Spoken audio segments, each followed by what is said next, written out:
Hi, welcome back. Today is day 3 of the Sew New in June challenge that's being hosted by Jess from Sew What If I Sew. My name's Vicky. So for my challenge, I decided to try the Jennifer Lauren Mayberry dress. It's the first time I've made this pattern, of course, because it's a new pattern, and that's what today's theme is, new patterns. So I'm just going to talk a little bit about the pattern today. So the pattern is a button front dress.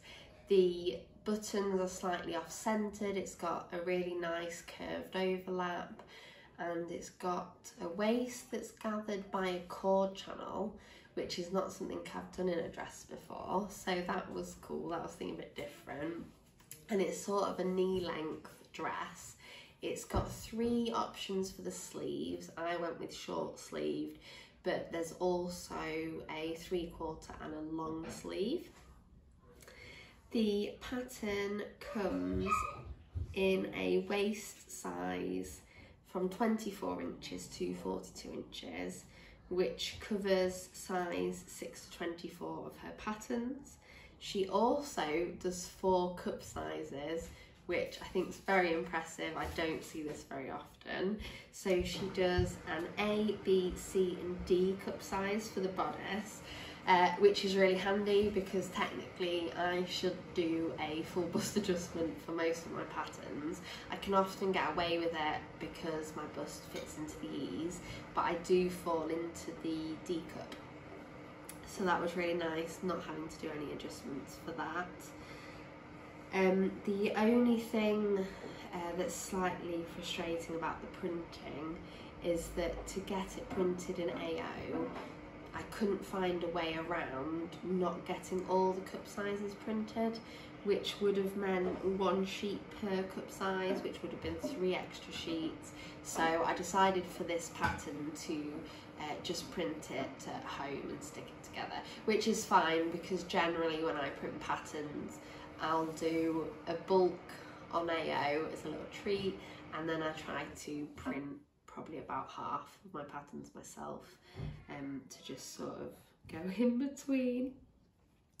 So the pattern has really good instructions. It has a good section at the beginning on the fit and the size, which I always really like. I don't think there's anything more frustrating than making a pattern and the fit being absolutely terrible. So it's really nice, and it's really reassuring for me when I'm trying a new pattern if I've got a lot of information on the fit, because it just gives me confidence in the pattern, which is nice.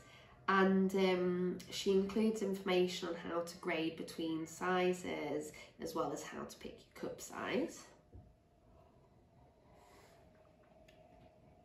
And so I went with the D cup, and I went with a size 16. I didn't quite fall into a straight size 16, but I did decide to cut a straight size 16 because my measurements fluctuate quite a bit. I knew that I'd fit into the ease of the pattern, so I just thought I'd give it a go. So for the bust it recommends 42, I'm actually 41, so that's fine. The waist is the thing for me that I should have graded out for, because this fits a 34 inch and I'm a 37, and then the hips is for a 45 and I'm a 43, so that I prefer a bit of extra ease over that area anyway. I knew because it had the cord waist with the gathers that I would fit inside the waist measurement, although actually next time I would grade up to a bigger size in the waist because I just like a bit more ease around my tummy, and I think it would look nice with a bit more gathering. However, the fabric I've used is not that drapey. I think if I'd used a drapier fabric, I definitely would want to go up a size, but maybe using a heavier fabric, the gathering would have just been a bit too rigid with a thicker fabric maybe. So yeah, have to think about that for next time, but it's not a problem, it still fits really nicely, which is good. And the only other thing I was going to say about the instructions, they were really detailed. I really liked following them. I thought it was going to be a lot fiddlier doing the facing, but the facing's got a really nice finish on it, and I really like the curve of the top. The only thing that I wasn't so keen on is that it does a single fold hem, which I don't think I've ever seen in a pattern before. Or maybe I've not read the instructions properly, because that does sometimes happen. But with this, it is only a single fold hem. I double folded mine because I just prefer the look. I think it's a neater finish not to have any visible edges of my fabric. So one other thing I was going to mention for the pattern is that when I've sewn in the channel for the cord, because I've used eyelets and they're quite small, I have found it really tricky to pull the cord through previously to get a safety pin through, or my loop turning tool that I usually use.